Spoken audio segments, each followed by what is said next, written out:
শহরের কোলাহল থেকে দূরে একদিনের জন্য কোথাও হারিয়ে যেতে চাইলে হুগলির কুন্তিঘাট হতে পারে সেরা গন্তব্য। গঙ্গা নদী ও কুন্তি নদীর তীরেই এই শান্ত গ্রাম আপনাকে মুগ্ধ করবেই। শিয়ালদা বা হাওড়া থেকে কাটোয়া লোকাল ধরে কুন্তিঘাট স্টেশনে নামা যায়। কুন্তি নদীর পাড়ে বসে সময় কাটানো এবং এখানকার শান্ত পরিবেশ আপনাকে পুরো মুগ্ধ করে তুলবে। তো সেই জন্যই আমি চলে এসেছি কুন্তিঘাট দর্শনে। তো আজকের ভিডিওই তুলে ধরব কুন্তিঘাটের কিছু দর্শনীয় স্থান। তাহলে চলুন ভিডিওটি প্রথম থেকে শুরু করা যাক।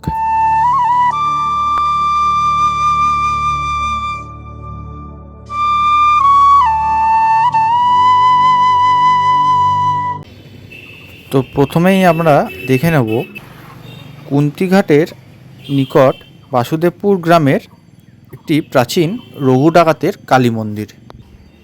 মন্দিরের গেটের বাইরেই দেখতে পাবেন কিছু ডাকাত দলের মূর্তি সাজানো আছে।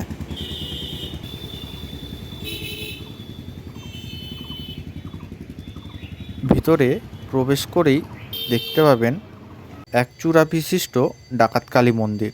বিখ্যাত রঘু ডাকাতের ভাই বুধ নামক এক ডাকাত প্রতিষ্ঠা করেন।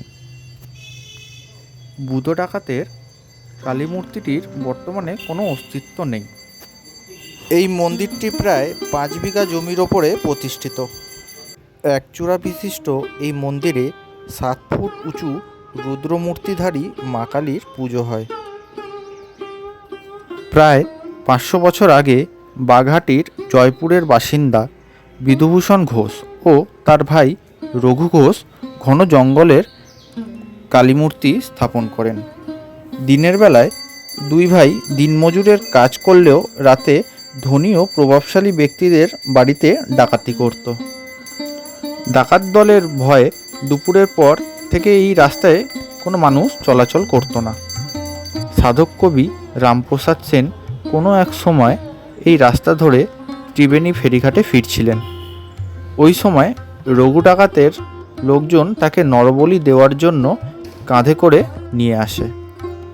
রাতে রামপ্রসাদকে বলি দেওয়ার জন্য সমস্ত প্রস্তুতিও সেরে ফেলা হলো। তারপর বলি দেওয়ার আগের মুহূর্তে তিনি রঘু ডাকাতকে বলি দেওয়ার আগে একটি গান শোনানোর আর্জি করেন। সেই আর্জি মেনে রঘু ডাকাত গান শোনানোর অনুমতি দিলেন রামপ্রসাদকে। তিলেক দাঁড়া, ওরে সমনবদন ভরে মাকে ডাকি, এই বলে একটি তিনি গান ধরেন। তারপরেই রঘু ডাকাত বলির হাঁড়ি কাঠে রামপ্রসাদের পরিবর্তে মাকে দেখতে পান।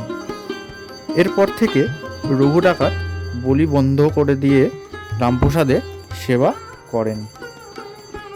রঘু ডাকাতের আমল থেকেই মন্দিরের পুজো চলছে। মন্দিরের নরবলি প্রথা বহু পূর্বে বন্ধ হয়ে গেছে, তবে এখনও মানত করা ছাগ বলি হয়।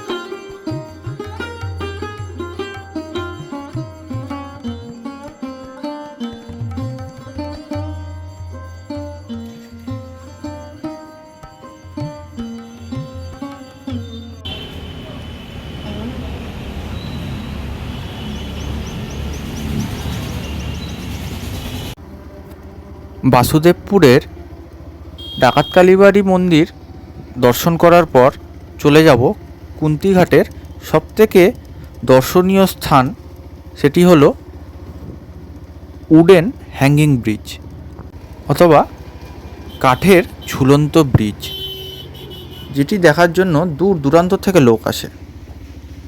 এই চলে এলাম ব্রিজের ঠিক মেন গেটের সামনে।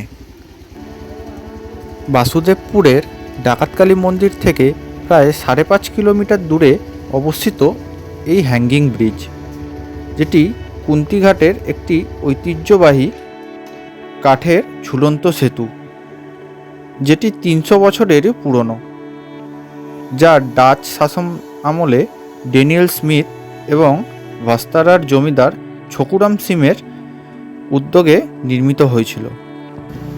কুন্তি নদীর ওপর অবস্থিত এই সেতুটি ঐতিহাসিকভাবে ঘোষালিয়া ও কুন্তিঘাট গ্রামের মধ্যে সংযোগ স্থাপন করে এবং বর্তমান ব্রিটিশ আমলের একটি অনন্য স্থাপত্য নিদর্শন।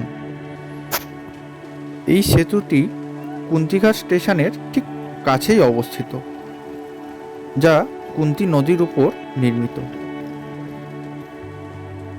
এটি কুন্তিঘাট ও ঘোষালিয়া গ্রামের মধ্যে সংযোগ স্থাপন করেন। এটি মূলত কাঠ দিয়ে তৈরি একটি ঝুলন্ত সেতু, যা বাংলা পুরনো দিনের নির্মাণ শৈলীর একটি সুন্দর উদাহরণ।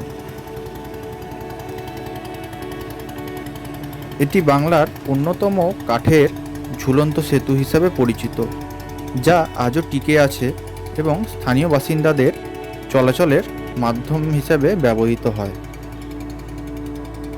বর্তমানে এটি একটি খুবই জনপ্রিয় পর্যটন কেন্দ্র বা হ্যাংআউট স্পট হিসেবেও এটি পরিচিত, যেখানে দর্শনার্থীরা নদীর প্রাকৃতিক দৃশ্য এবং পুরনো সেতু দেখতে আসেন।